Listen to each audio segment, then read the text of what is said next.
Welcome to IB English Year 2 Dialect Podcast. Today we will be discussing and investigating the dialect of Troop 87 of Nashville, Tennessee.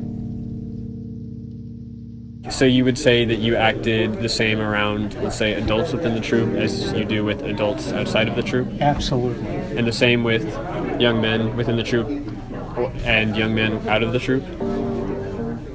I have more fun with the scouts in the troop because I know them and they know me, and we can have good conversations and do it lightheartedly. The norm for relationships between adults and adolescents is that adolescents generally do not have many adults as friends, and vice versa.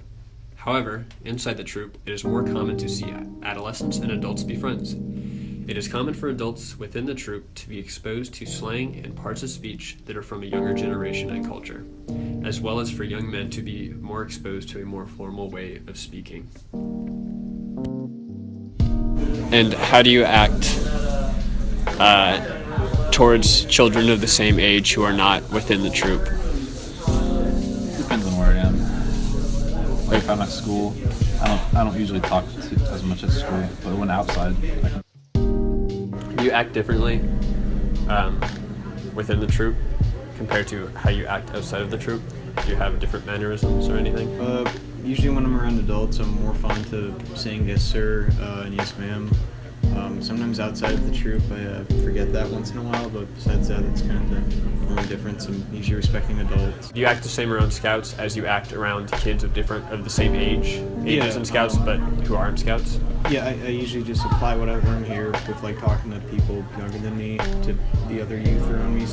So you act pretty much the same, like when speaking to younger people? Yeah, I'm cool with them. I just talk about common interests, stuff they're into.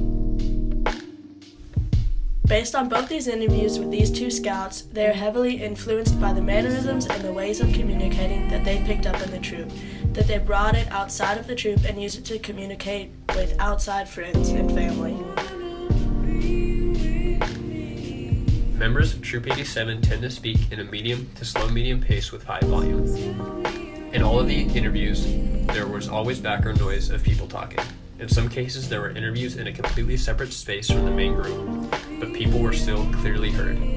You would think this is because young men are generally pretty loud, especially when they're all condensed in one area, but the adults are just as loud, if not louder, than the scouts.